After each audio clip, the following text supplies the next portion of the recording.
So, you know how one little mistake can make you feel like you're failing at everything? I didn't finish this thing today turns into I'm a lazy piece of or I couldn't focus today turns into there's something wrong with me. Like I should be able to just do this thing and finish it. This kind of thinking isn't random, and the stop method, which we're going to talk about, can help interrupt that thinking. But first, let's get a proper understanding of a couple things. So, a thought is a noun, it's something we have.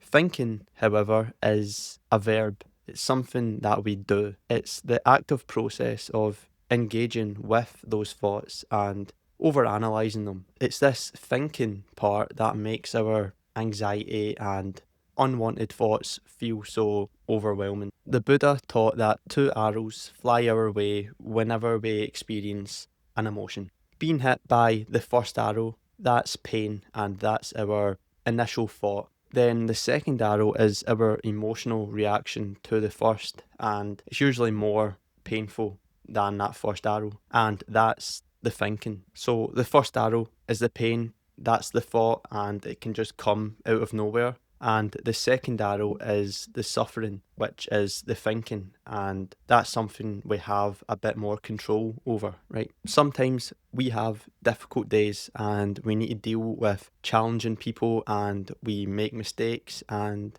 need to do things that we don't really want to do. Sometimes we just don't have control over all of that stuff, but we do have control over how we react and respond to it. Kinda obvious advice here, but you are not your thoughts. You are more than just what's going on in your head. And almost all negative feelings come from being lost in thought and thinking without knowing you're thinking. So the more awareness we can have of this mental activity, the better. And a quick overview of what awareness is. Essentially, it's catching those unwanted feelings in the moment, not identifying with them, and letting them pass through you, which is kind of vague, but we'll get a bit more detailed on that later. So, how do we practically use all of that information? So, whenever you're anxious or overthinking, I want you to stop and go through these 4 steps. The stop method. So, this stands for stop, tell, observe, and pass. I'm going to go through each section, tell you what you should do and how it works. Let's get started. S. Stop and take a deep breath. Try to ground yourself in the present moment and what's happening right now. This is pretty common advice for anyone who's overwhelmed or stressed out, but it just works, right? Taking a deep breath and getting more into your body, it just gives you some time to process what you're thinking, right? It gives you some time to hold off from making any snap judgments. So maybe think of yourself as a detective who needs to gather more evidence before coming to any conclusions. T.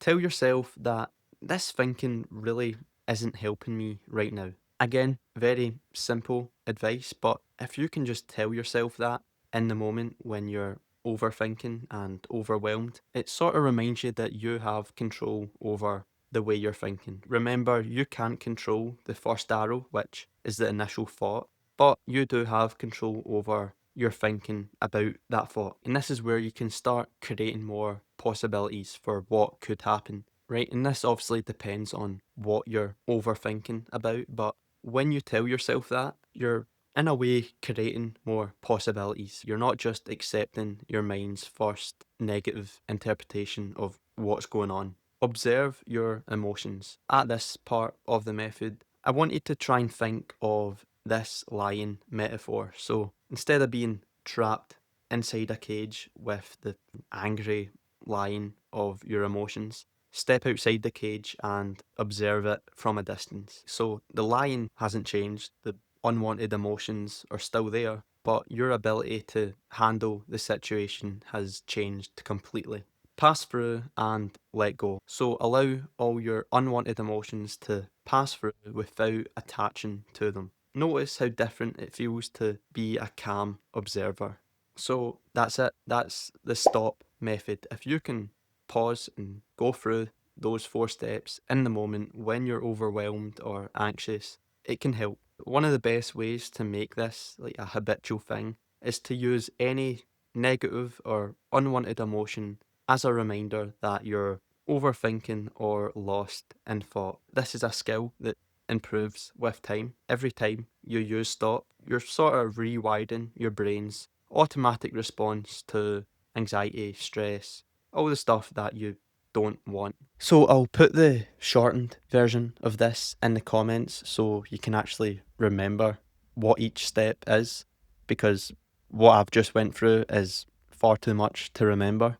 But basically, to summarize, S for stop interrupts that automatic thinking loop and brings your awareness to the present moment. Telling yourself that this thinking really isn't helping right now, it helps you recognize that your continued thinking isn't really helping, and you're essentially choosing to not shoot yourself with that second arrow. Observe helps you from being lost in your unwanted emotions to observing them from a distance. So they're still there, but you're not as attached to them. And pass helps you remember to let those emotions just flow through without re engaging with them. And that can kind of cut out the overthinking part of your unwanted emotions. So, the first 2 parts of this stop method are pretty easy to understand. Taking a deep breath and telling yourself that these emotions